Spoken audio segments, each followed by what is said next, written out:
up in the morning, grab my little black book. Yesterday can eat a dick, cause we lost by the hook. Can't win them all, so you never see me get shook. Today's a new day, the bookmaker's getting cooked. When I spot a dirty keg of 4 units getting played, always find the value, I would never be afraid. Scared money don't win, but I'm not going all in unless I see a bet I love, then I put my balls on a bookie's chin. Let it all soak in, doubling my bread, winning money with my friends. If you got the itch and you wanna go big, follow Sharpie bets and you gon' really fucking win. This is not financial advice, it's entertainment. But if I find the right price, believe I'm parlaying it. You can see my spreadsheet, I'm winning, not just saying it. Profit in the green every week, I'm never negative. I can bet an ace or a shitty old picture. Pick the right spots cause I'm the K-Prop whisperer. Shut up when I speak until you finally get the picture. I'm the best in the world, tell me you getting richer. Fuck the bookies, fuck the bookies. FTV screaming fuck the bookies, fuck the bookies, fuck the bookies, fuck the bookies, fuck the bookies, fuck the bookies, fuck the bookies. FTV screaming fuck the bookies, fuck the bookies, fuck the bookies. Middle finger in the air screaming fuck the bookies. Let's get to the motherfucking monies. Welcome to the best MLB prop show on God's green earth. It's Friday, and you know what that means. We bring the only guy that I talk K-props on this show to talk the next best thing to God himself, and that's pitching props. SpinDoc, we got a giant freaking card today. I know you pumped. Oh my God. Hey, man, I had to modify my finalist list to almost like a semi-finalist list because I'm like, there's too many freaking guys on here. There's too many aces. There are just too many spots. It's really cool because over the last few days, I know you and I have been talking about like who the fuck are we going to bet on some of these trash cards? But today is not that. There are many, many bettable spots. And so, you know, part of this and why I'm glad it happened on a day when we're on together is because when you see all these guys that have just been torching people, the first instinct is just run to the window. It's like run to the window before the number changes. And it's like, no. You got to be selective about and you have to be pointed about who you put your money on. You can't be running to the window betting 8 props. So that's what I'm hoping to do today is to hopefully narrow it down for you and just give you some things to think about. But holy Christ, are there a lot of guys today? Man, it's been decent the last few days. I'm a little mad at Senga, bro. How the fuck you got 6 strikeouts through 3 innings? I'd take you up 1 extra just because you should get it. And he fucking shits the fucking bed that last inning. Just couldn't get it out for the life of him. And you make $25 instead of $100. Yeah. And Verlander did Verlander things, bro. I'll never bet him again. I'm glad it was small. I kept it small with him. Yep, I was like, you know what? He ain't worth a unit. The guy today, he's worth maybe 2 units, and I'm going to get that back if I fucking have to. Yep. But let's talk it, guys. First guy on the board is going to be Hunter Green versus the Nationals. Morning line was 8+, plus 128 on FanDuel. It's now plus 130 on DraftKings. Pitching outs 18.5 minus 210 to the under. Earned runs 2.5 minus 170 juice to the under. Projected lineup here. Do I have him written out? Yes, I should, huh? It's a bunch of fucking lefties. So it's 6 lefties, 3 righties in this lineup. Technically, you gave me the choice of choices today when you said, hey, these guys, I'll talk to whoever you don't want. And I mean, if you're going to let me talk lefties only, I'm going to talk lefties only. So you are the righty guy today. And it happens to be that, Ryan happens to be your guy. He's from Minnesota and he's a righty. So we'll be getting to him later on. Hunter Green's your first one up. Let's get at it. All right. First question that you have to ask yourself is this game even going to go or is this game going to be completed? And based on the weather report, it's iffy right now. So keep that in mind, especially if you're looking at even taking like any stab at an over.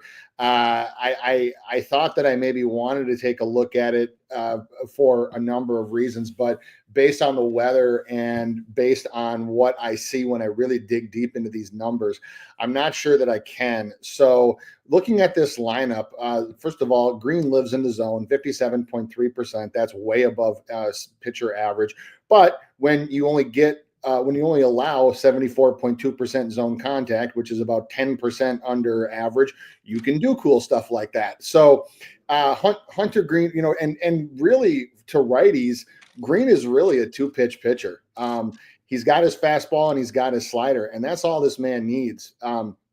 So I go and I look up and down the Nats projected lineup. And again, this is assuming that the game gets played or there's enough of the game played where Green gets a full start. And I see two guys with good whiff percentage, solid whiff percentage against a four-seamer. That'd be Abrams and Cruz.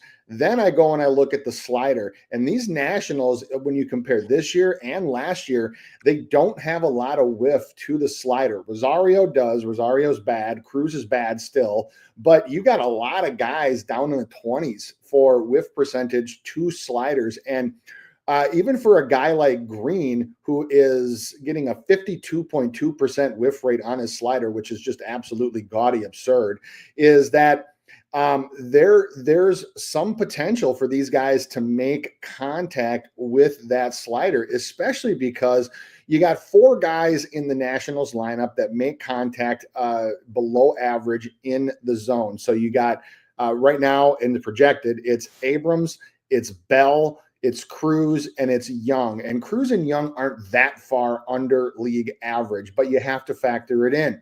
So right now, when I see this lineup, I mean, Keibert Ruiz is always a dead spot. I also see Young as being a potential dead spot, maybe not a dead spot, but probably a lower strikeout candidate. And the same thing with Garcia.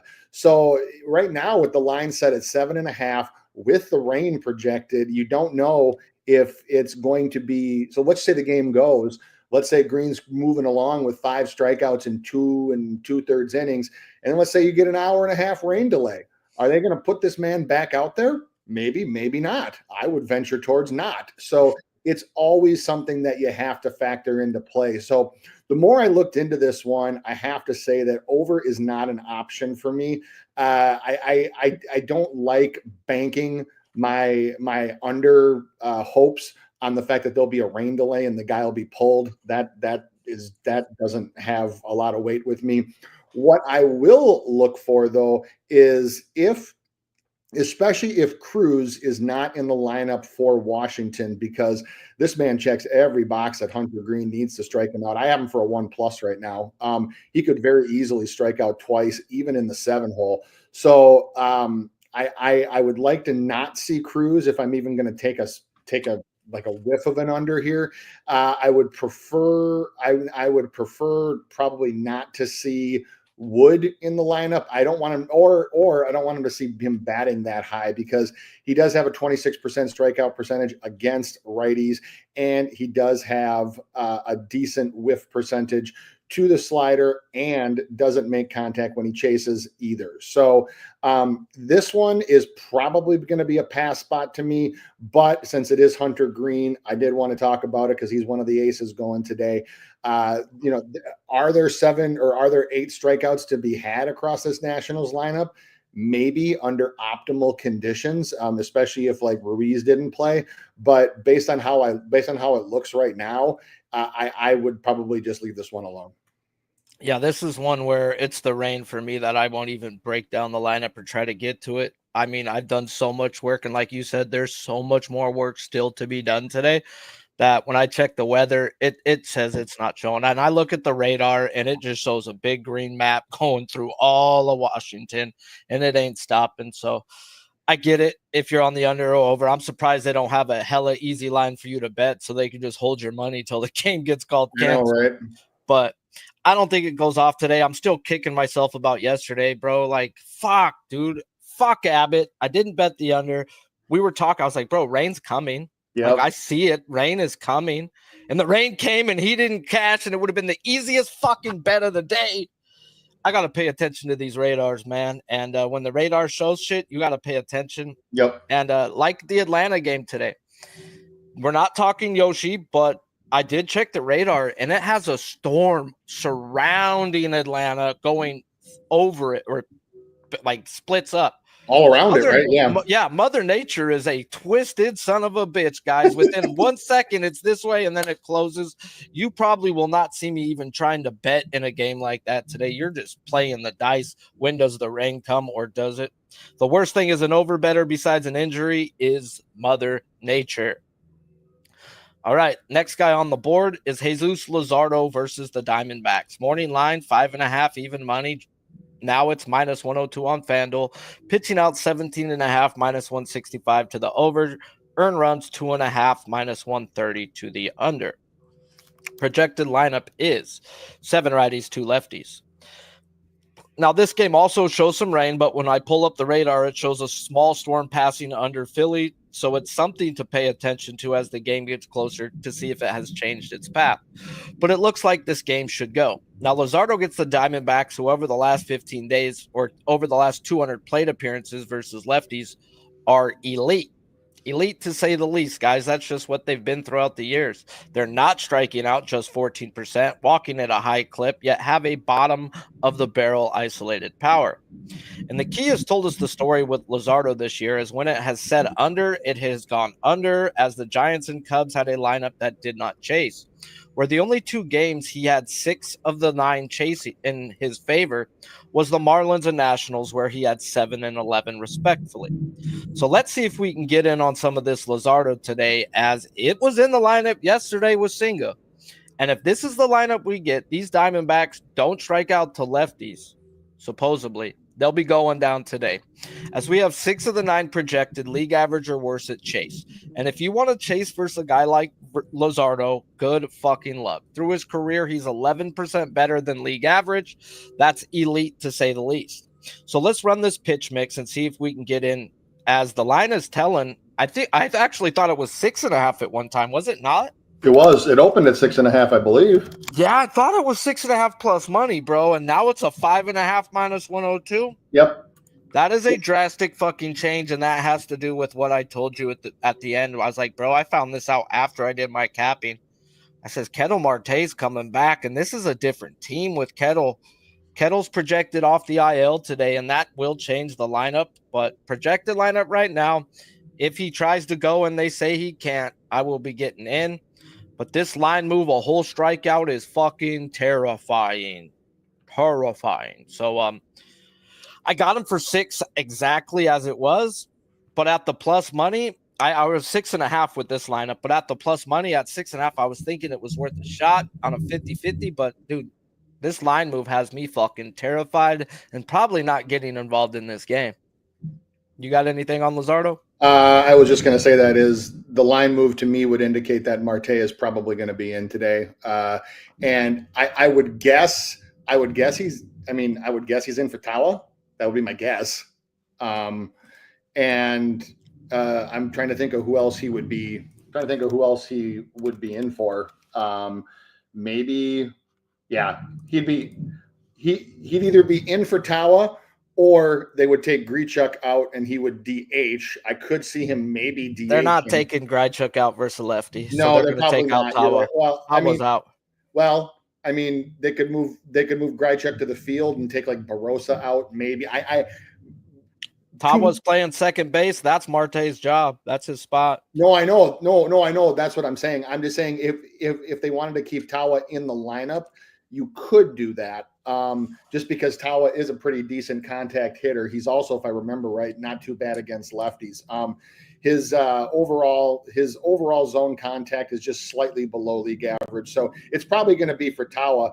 And what you're getting when you go from Tawa to Marte is about 4 or 5% better at zone contact, and he is almost 15% better at chase contact. So that would indicate to me that Ketel is probably going to play. He's probably going to play for Tawa, and he's probably going to be put relatively high in the lineup. He'll be batting first.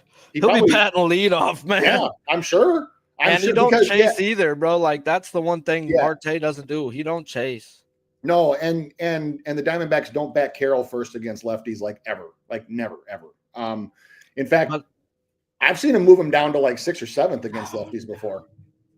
I've got him for 6, though, even with Marte, bro. There's still 6 people chasing in this lineup. I don't know if I can go up against this line move right now, but fuck, I do lean the over versus a team not striking out. Yeah, my advice on this one would be kind of like what you were saying, Sharpie, is that maybe you don't maybe you don't take a shot on the over, but don't try to fuck with the under because there are too many high contact guys in this lineup. I would just not even mess with the under for this one. If I was to literally bet it, bro, I'd bet the 7 at whatever plus money they were offering. Yeah. He's either going to get the original number or not fucking come close, I think. I don't think he's going to middle the books and land on 6 because then they're fucked. Then all the under money and the over money's going to hit. And, can it happen? Yeah, but realistically, I think that 6.5 versus the Diamondbacks team that wasn't striking out was probably the right number. Probably. I think he ends on 6-7. And fuck me, man. I might have to take the shot on 7 and just shut my mouth and not put too much on it. Yep. Talking baseball. I love baseball. Sometimes. Some days. Dylan Cease, guys, at the Pirates is the next guy we're going to talk. If you're new to this channel, please hit the subscribe. If you like what you're hearing, please smash that like button. His morning line was 6.5 plus 108. Pitching outs were not available at the time I checked. Earn runs 2.5 minus 165 to the under. Projected lineup is 5 righties and 4 lefties.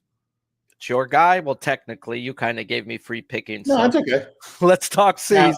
Well, there's still no outs prop available, which is always a little concerning. I'm interested to see what that's going to be. But the Pirates. So you look at the opponent, and you look at Cease, and you think, okay, well, I would automatically just take a big hard lean to the over, which is where my first look was as well. Now, it's not as easy as it sounds, because when you look at this Pirates lineup, and this is usually how they organize it, is a lot of teams have their high contact guys, and they're like guys that can get on base and et cetera, in the top of the lineup. And then you have some of your lower contact guys, or maybe even higher strikeout candidates near the bottom.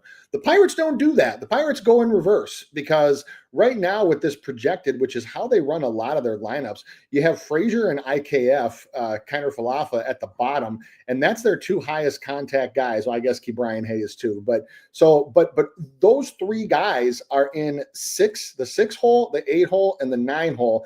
Meanwhile, up top, you got Cruz, Reynolds, even McCutchen, and right now projected to catch is Joey Bart. And just based on the metrics, which I'll expand on in just a moment, I have those guys alone scheduled or up for about 4 to 4.5 strikeouts. So I get why the line is set the way it is, because I have a Cruz for a 1+, I have Bart for a 1+, I have McCutchen probably for 1, and I have Reynolds for 0.75 to 1. So the reason why I have that is because Cease does not operate in the zone very much. 46.3%, that's under pitcher average.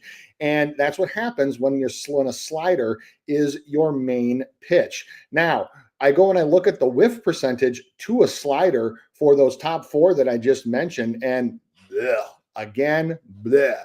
Cease is getting a 36.9% whiff percentage on his slider, which is pretty damn good when it's the primary pitch that you throw to everybody. Now, I talked about Cease's whiff percentage. Cruz, 39.5. Reynolds, 42.9. McCutchen and Bart both 50, with plenty of pitches and plenty of history behind them. So those 4 whiff like crazy to the main pitch that Cease throws. The other thing that 3 of the 4 of them do, McCutchen's excluded from this, is that they all whiff to the other secondary pitches he throws, which are the curveball and the changeup.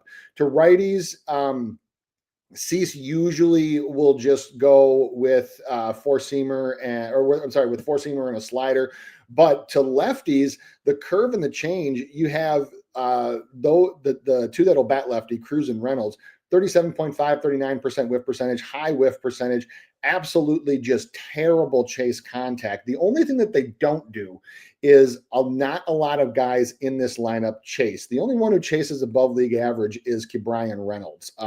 And that's why, even though he's only got 1 strikeout in 6 plate appearances against Cease, I had to put him down for 1 just because of that chase. Now, I go and I look at the bottom of the lineup, though, and I see Ke'Bryan Hayes, Frazier, Kiner Falefa, and even Valdez right now.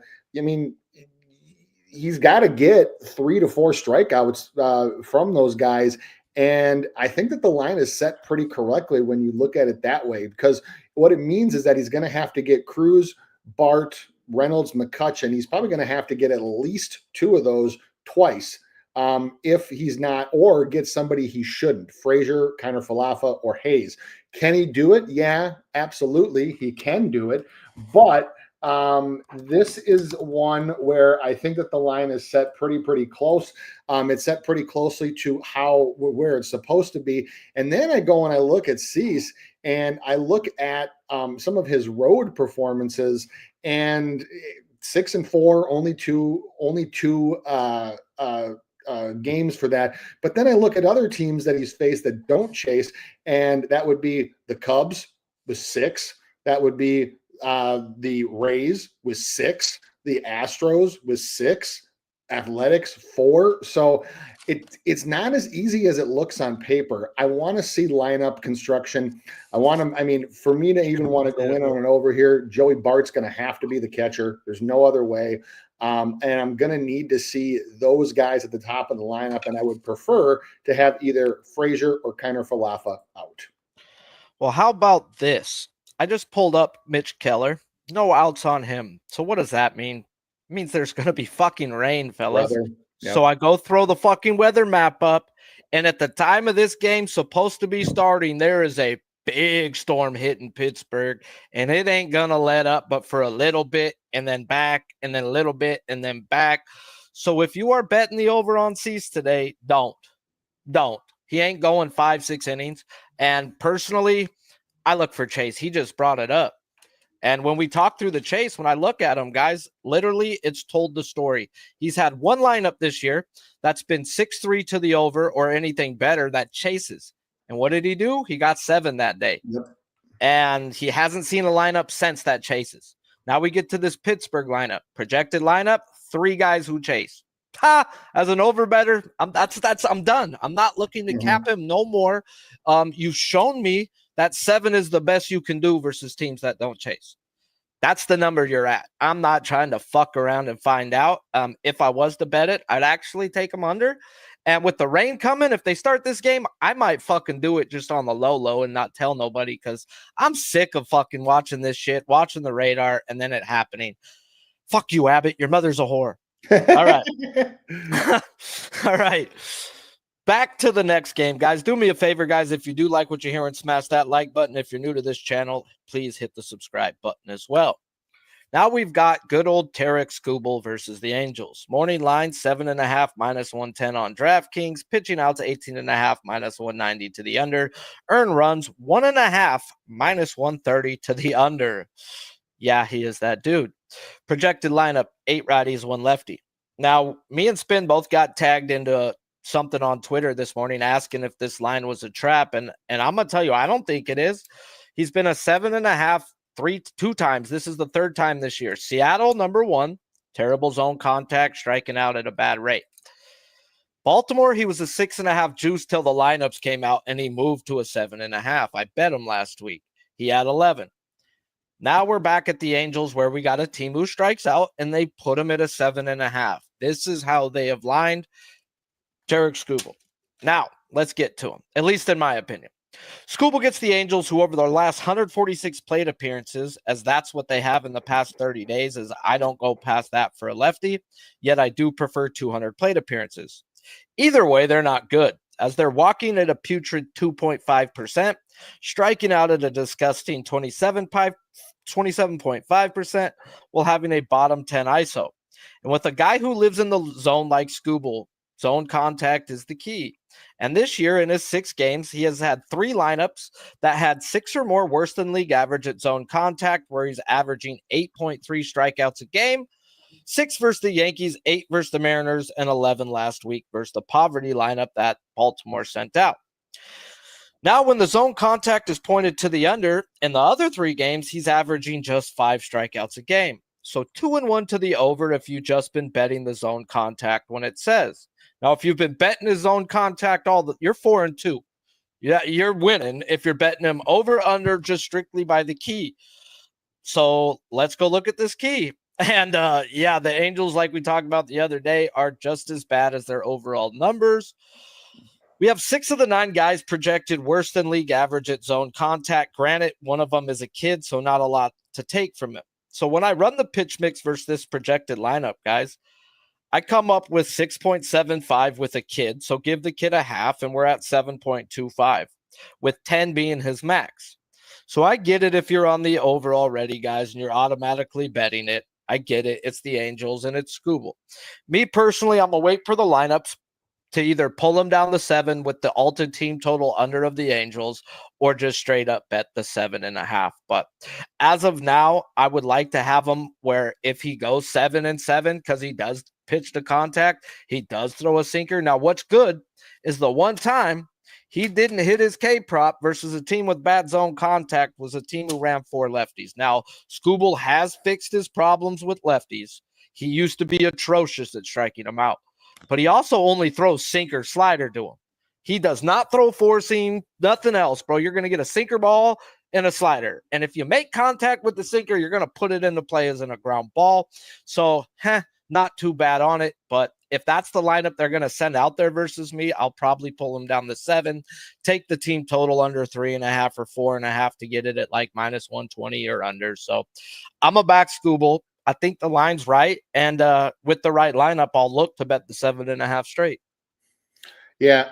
Yeah. When I dig into this Angels lineup, and this has been their situation all year, is that they can put a lineup out there that is very top and bottom heavy in contact, because for just like tonight, when you have Shaniel, Ward, and Rengifo all projected to be in, and you have zone contacts of 96.4, 87.1, and 83.2 compared to an MLB average of 82.4, then you obviously have the rest of the lineup that's just absolutely disgusting. So you could have, with the exception of the kid, so you have 3 potential spots that are going to be tough for Scooble to strike out. So then you got 6 left. You take out the kid, say it's a half 50-50 shot. Now it's 5. Now you start looking at that 7.5 line. Does it make more sense, right? Does it make more sense to say, okay, let's just say that of those 4 guys, Campero, who's the kid, Shanuel, Ward, and Rengifo, let's say he gets 1.5. Let's just even say 2. Now you got to go and you got to get the other 6 guys in the lineup, meaning like you have to strike them out, or you have to go and get one of those guys or 2 of those guys twice. Can it be done? Yes, it can be done. Can Scooble do it? Yes. The other thing to keep in mind is that now, if this were at home, if we had this line and he was in Detroit, and we got any lineup that the Angels could put out there with this line, I would probably be telling you to bet the over already. Different animal on the road. To me, it means that the line is set probably exactly where it should be. Obviously, the over at plus money is getting absolutely hammered by the public. I think that was done on purpose. I think that now what you're seeing is it come back down to earth a little bit, because you have a slightly juiced 7.5. I wouldn't kick myself if you haven't bet it yet that you missed out on it. I think that even if they put this lineup out the way that it's scheduled, the way that it's here right now, is that getting minus 110, minus 115, whatever it is, there's still plenty of value in that. So yeah, when I break it down to that level, I think, okay, there's 3 spots right now that are projected to be really tough. You got a kid who's an unknown, who's a wild card. So that tells me that then I got to go and I need this man to go get 6 to 7 potentially strikeouts on the road against those other guys. With their contact, with their metrics, yes, it can happen, but you should never go into a prop, especially an over prop, thinking, okay, well, I got this guy for 2, or I got this guy for 3. It's a lot rarer than you think that guys strike out 2 or 3 times in a game. And if that's what you're banking your money on, that's a tough shot, guys. It's a tough shot. So like, can Logan O'Hoppe, my beloved fantasy catcher who I love because of some of those power metrics, but I fucking hate his negative strikeouts. Can he go out there and can he K 2 to 3 times? Sure.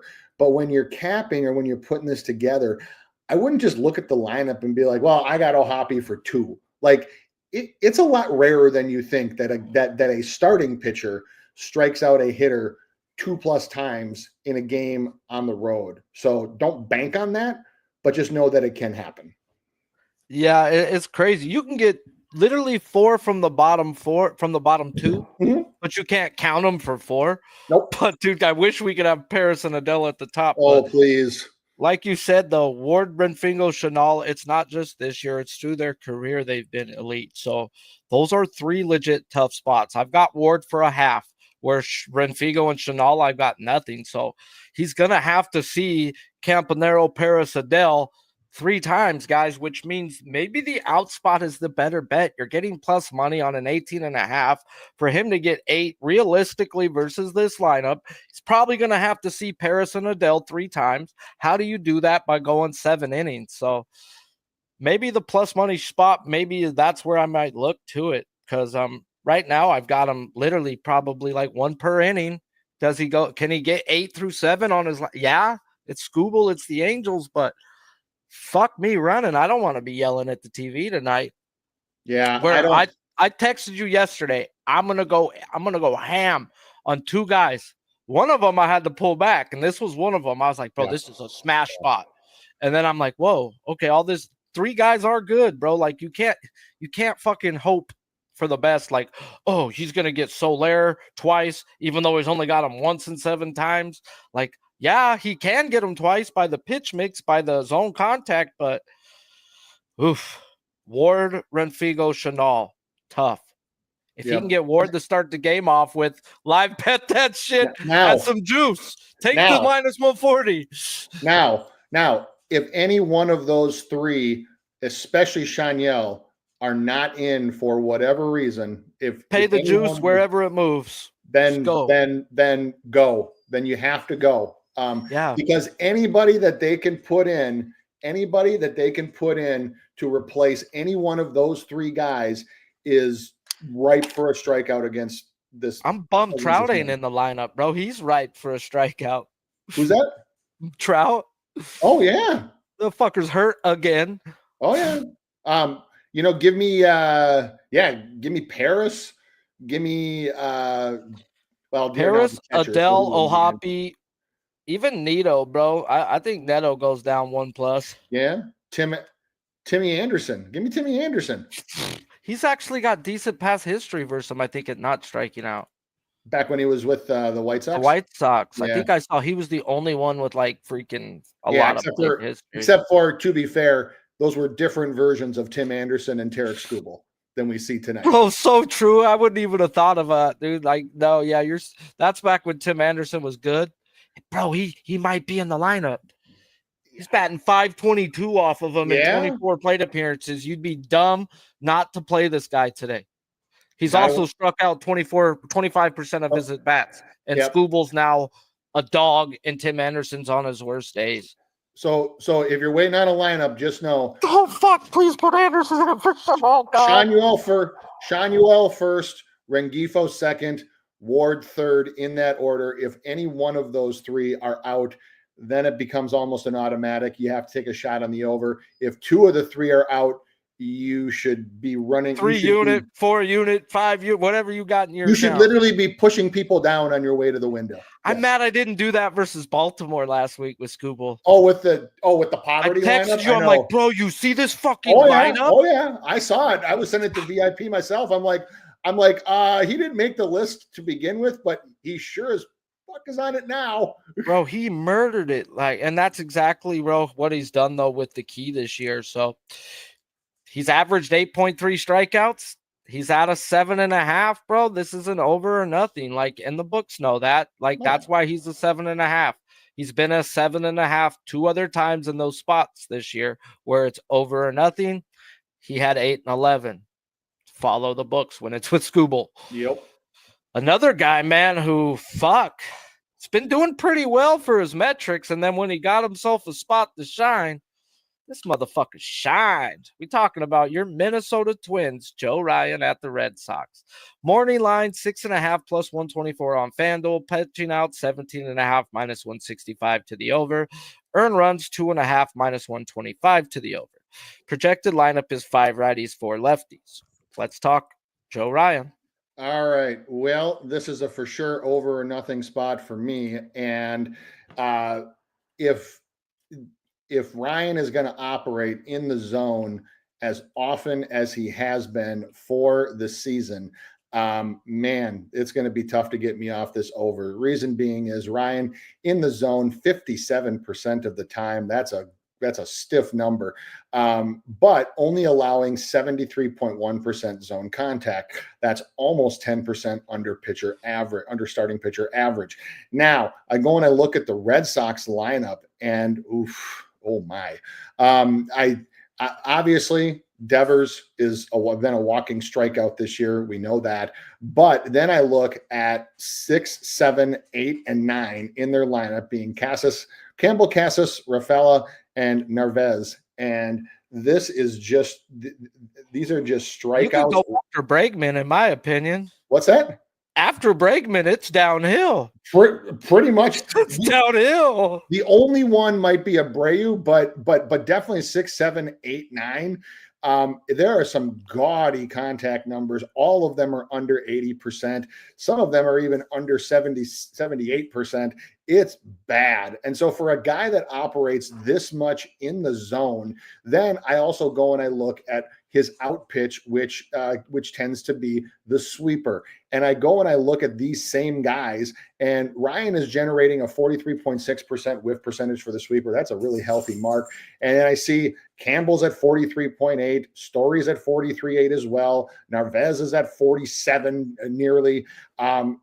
Devers, we already talked about, is at 30, almost 36. So plenty of opportunities for whiffs to be had, plenty of opportunities for strikeouts. The only guy that I see in this lineup as a dead spot is Bregman. Ryan has faced him 15 times, has never struck him out. He's got great contact metrics. He actually rarely ever whiffs to a sweeper. If I'm calling this game as a Twins catcher, I'm just saying pitch to contact to Bregman. Get him to put the ball in play. Get him done in as few pitches as possible, and then you attack the other spots, because he can get every single other guy in this lineup. The only guy I have as a dead spot for me, when I mark it down, I mark it as a 0.25. That would be Bregman. But I have Devers for 1. I got Campbell for 1. I got Narvaez for 1. I got Casas for 1. I mean, it just gets worse from there. So I want to. The only thing that I want to see is, right now it's projected 3 lefties, 6 righties. Ryan has had a problem K'ing lefties this year, 16.7% versus 37.5% to righties.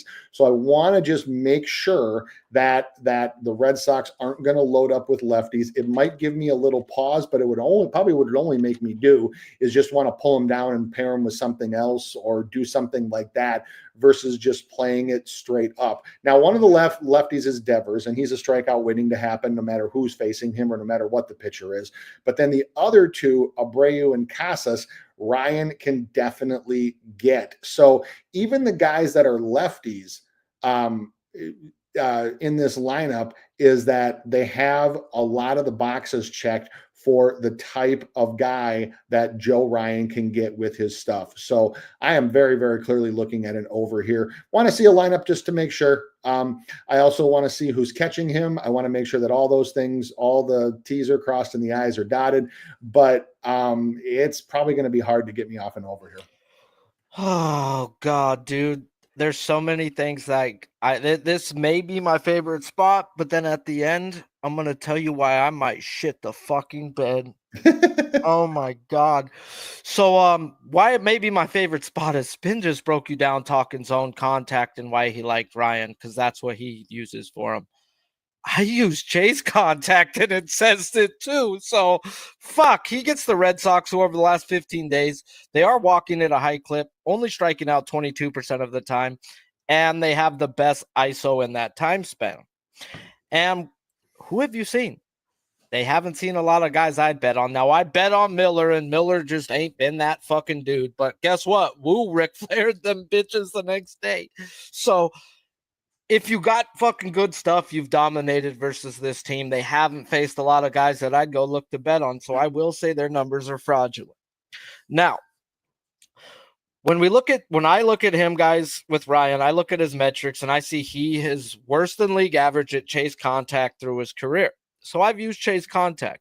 And when we look at who he's played this year, in his first 5 games, the chase contact said under. And Ryan had mixed results, averaging 5.5 strikeouts a game. Yet last week was the first time chase contact said over, as it was 6-2 with a kid in his favor. And Ryan had his best game to date, getting 11 punch-outs versus a putrid Angels team. Well, that Angels metrics are just as bad as these freaking Boston metrics, guys. They've just seen some worse pitchers, I guess. So when I run this lineup for chase contact, we seem to have an over spot. 6 of the 9 projected are worse than league average at chase contact. And another pitcher I used for chase contact, but the past history said no, was yesterday. Berrios went out and had himself an 8-pack. Now, that does scare me a little bit when a guy has a career day type, but that's not his career day. It's his second best in his over his last 2 years. He's had 8 a few times. 10 is being his career day. So, now, this is why I'm scared, guys, is when I run the lineup, I come up with 7.75 to 10. And then I go see the earned runs at 2.5, juice to the over. Then I go pop up, when has he been juiced? When has he been a 2.5? Once this year. What happened in that game when he was a 2.5? He got the living shit kicked out of him. So I'm going to have to go through last year's, like I talked about with Gore last time, guys. I went and checked Gore. Gore, when he got the shit kicked out of him, didn't hit his strikeout props more often than not. He didn't get the shit kicked out of him, but he gave up 3 runs and he missed a strikeout prop by 1. So it is something I'm going to have to look at, guys. And it's over or nothing, but that 2.5 earned runs is scaring me right now. Yeah, the hits are up too. He's been at a 4.5 all year. It's up to 5.5. It's medium juice, -140 to the under. And I hear what you're saying. I'm almost wondering if the lineup is going to be a little bit different from this one, because this lineup does not suggest that they will kick the shit out of Joe Ryan unless he's just doesn't show up. Is the wind blowing out? 10 miles per hour out. Is he a fly ball pitcher? Wind, yeah, 10 out, no precipitation expected here. And let me see. Let me get his fly ball to ground ball rate. See, guys, this is freaking live capping. This is the shit I'd be talking to him on the phone about. Okay, what about this? What about that? Ground ball, his ground ball rate for his career is 31.6 only. So, okay. Can you get strikeouts and get your ass kicked? Yes, you can. So if I get on him, it'll probably be a half unit play, because the fact is there is that angle of him getting the shit kicked out of him. But can you give up 3 runs? Solo shots? Fine. Yep. But MLB average for fly ball rate is 50.3%. Ryan's been at 54 to 55 for most of his career. And with the wind blowing out, that plays. So I get it. But sense. That means the swing and misses, baby. It's there, bro. Throw it to him. Yep. All right. So, yeah, I'm definitely going to probably be on Ryan today. I'll probably be a Pinocha, though, but it'll be a half unit. What I won't be a Pinocha about is Robbie fucking Ray. I don't think anybody will. Bro, I was actually thinking, bro, there might be an 8.5 for this fucker today, bro. Like, can they really put this number high enough for me? I don't know. Robbie Ray gets the Rockies, where his morning line was 7.5 -116 on FanDuel, pitching out 17.5 -125 to the over, earned runs 1.5 -145 to the over, where his walks are hella juiced to him getting 2. Just walk 2, boy. Just walk 2, Robbie Ray. Mm-hmm. Even 3, I get 8. 4, we might be playing with trouble. It's Robbie Ray Day, guys. It's been a thing around here. He's been one good pitcher to me this year, and he gets the shot at the Rockies, who over the last 200 plate appearances versus a lefty are walking around league average, striking out 31% of their at-bats while having a middle-of-the-pack ISO. And when we look back at who Ray has seen this year, his key has played out, whether it be to the over or to the under, in 5 of his 6 games, with 1 game being an outlier. So it's simple. It comes down to chase. And the more, the merrier. So far this year, he has had a 5-4 advantage versus the Phillies. He had 8 that day. And then last week, a 7-2 advantage where every lineup that pointed to the over, and he ended up with 8. Then he had the Yankees lineup where it was 5-4. He ended up with 7. And then the other games, guys, where he didn't hit, the chase wasn't fucking there. This dude has walked, guys, up to 5 people in a game this year. And guess who don't chase? The Seattle Mariners, guys. When I look back at that lineup, because I put every lineup on the fucking page, and Robbie Ray is what? Right here. When he played the Mariners, it was 4-5 to the under, and my dumb fuck ass tried to beat up on a Mariners team. No, that was me being fucking stupid. Okay. Yankees actually said, no, that's the outlier where he went and performed. Phillies 5-4 his favor. Then he had 7-2 to the under on the Brewers. He didn't come close. And then 7-2 last week, and he had 8. We go and look at these people's numbers on the Rockies, guys, and it shows 4 guys that don't chase. If we're going to look at this year's numbers, 2 of these guys don't have more than 200 plate appearances. So I go look at through their career or what they have done, and they chase. They'll get back to what they're doing. We have 2 guys who do not chase in this lineup, be it this year or last, and they've been pretty much elite in their career. McMahon and Bouchard. And not saying you can't get them. You just got to stay in the zone versus them, as this team will miss your fucking pitch, as you have struck out McMahon 2 of your 3 at bats, but he's not a guy I'm going to go put 1.5 with or 1.2. I'm just going to put 1 on McMahon, because the fact is he doesn't chase, but he does whiff at his pitch mix. So we've got technically, guys, 7 of the 9, whether we're going to go off their careers or adding it on to this year's, that chase. And if you're going to give me a lineup like that, I have to do the work. And when I do the work, guys, come up with 9.75 to 13. 13 on a fucking magnificent day, guys. Now, I've got him with 9.75 if he walks 3. If he decides to walk 4, that's where I'm down to where the number is, and it's like, uh-oh, bro, you just took a strikeout from me because you walked the guy on 3 too. I've got this built in for this 8, bro, with 3 walks. Just don't walk more than 3 today, Robbie Ray, and you'll have your piece. If he walks 2 or less, guys, I'm telling you, he could have himself 11 to 13. If you're looking for a ladder today, I mean, it might be this guy. Now, I'm going to tell you what. We've talked about your Blake Snell experience. Robbie Ray has been my Robbie Ray experience this year. Oh, God, yes. He ends up cashing, but just don't watch the fucking game.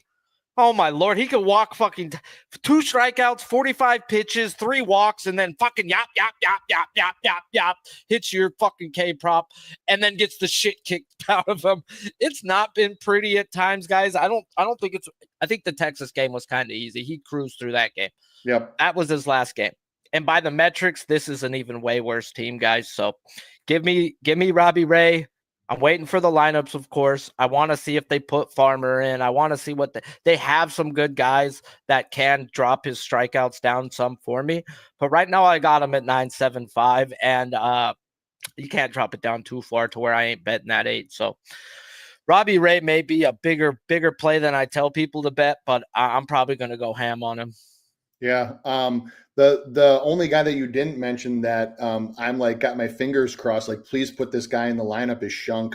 I don't know if they will, but he can reason why I say that, highest chase rate on the team, 58.3. He's 30% above MLB average in chase, and he makes contact just slightly above league average, but that's facing pitchers that are far less good or far less at getting chase contact than Robbie Ray is. So that would be a guy that I would love to see in this lineup.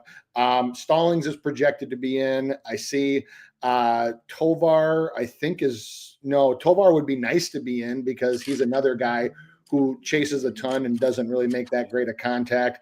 But I mean, there's only so many holes that the Rockies can fill here.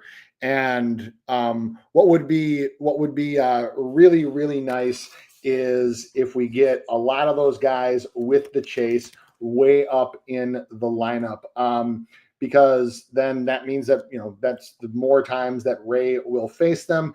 The other thing I was going to look for is, because these two teams played yesterday, we do know who the umpire is going to be today, and it's Edwin Moscosko. I always get that name wrong, but Edwin is he is a pretty neutral umpire.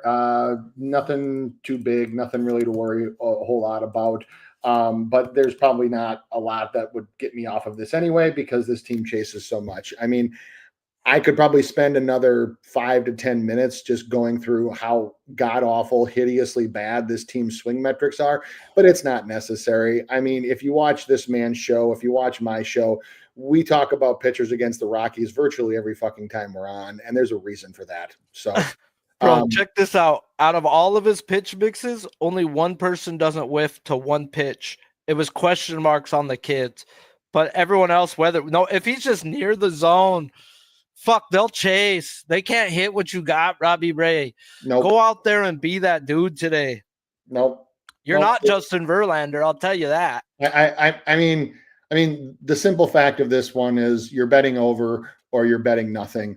And I think that just the pure mismatch that this one is that it's almost a must play. Man, what is he at right now? Is it the Mutt juice still coming on him? Dude, yeah, you can't. It's moving the way you want it to move. Oh God. I still see a minus 116 as the best line for over 7.5. Bro, I'm on DraftKings and they got me a minus 130. 130. Well, bucks. MGM's worse. They're minus 135. I might have to tell my brother, hey, bro, give me $115 in cash and I'll cash app you. Stop by 7-Eleven. Yeah. Because they only take cash. Load up. Oh, fuck me running. All right, dude. I don't care if it is minus 130. Do you know why? Because if it fucking catches like I believe this one will cash, then I shouldn't be worried. You don't pay the juice. You don't pay juice when you win anyway, right? Yeah. It'd be nice to be winning all the time, though. But hey, we're not doing too bad over the last 2 days. So today we turn it around. We're gonna fucking go 3, 4, 5, 6, 7, 8, 9, and 0. No, because I don't bet that much, but I expect to have a great day today. We've talked our reasonings of what we're looking at, why we're looking not to look at somebody. If you haven't already, smash that like button. SpinDoc, let them know what you got going on, where they can find you. Yeah. So at SpinDocSports, and every 6 days a week, with the only exception being on Sundays. I do have the Spin Zone, which is I cover 3 pitchers each day and give out some other looks and leans and plays. But if you just follow me, the link to that is every day right around 10 a.m. Eastern time. So, but I knew I actually decided to forego my own show today just because I knew that we would be talking about the same guys. We'd be talking about all the same stuff. So I'm like, I don't want to come off as repetitive. So I'm like, we talked about the big 6 here today. Man, I'm looking at Joe Ryan's past history when he gives up 3 runs. Yep. He gets 6 a lot. Yep. A lot of 6s in there. So I might pull Ryan down 1 on a parlay. I was looking at last year's. A lot of 6s in those ones. So I'm like, okay, well, he can, if he gets the shit kicked out of him, they probably only let him go 5. That's it. So just give up 3, bro. Ryan, why you got to be at a 2.5 minus 130 on your runs? The other thing that I don't know if it'll play a factor or not, but the Twins have used an ample amount of bullpen arms because remember they had 2 extra inning games in Cleveland. They had all those rain delays. I'm not going to go so far as to say the bullpen is taxed, but they did use a lot of arms during that 4-game series in Cleveland. When Paddock pitched, they used 4 guys out of the pen. yesterday, because of the rain delay and everything, they used 5. And I think in the opening game of the series, they used 4 more. The only time that they didn't, I'm sorry. No, it was 3 when Pablo pitched. The only time that they really didn't use any arms in the pen was when Ober pitched nearly a complete game, because he pitched to contact the whole game. But the Twins have used a lot of bullpen arms. So you would think that Ryan would be operating in the zone an ample amount for this one. And it's just not what the Red Sox do. They just don't make zone contact at all.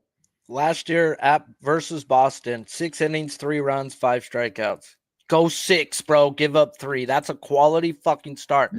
Let's not give up more than 3 today, bro, and you have yourself fucking 7-10. Come on, yes. Ryan. Come on. But I'm pumped today, dude. We've got a lot of good spots, and I ain't letting down today. So appreciate you guys all for tuning in. Pay attention to Twitter. If you want to fade me, you can. If you want to tail me, you can. I don't give a fuck. Do you know why? Because I actually bet my own shit. That's why. Until next time, guys, it's SpinDoc, it's Sharpie, and let's have us a Friday.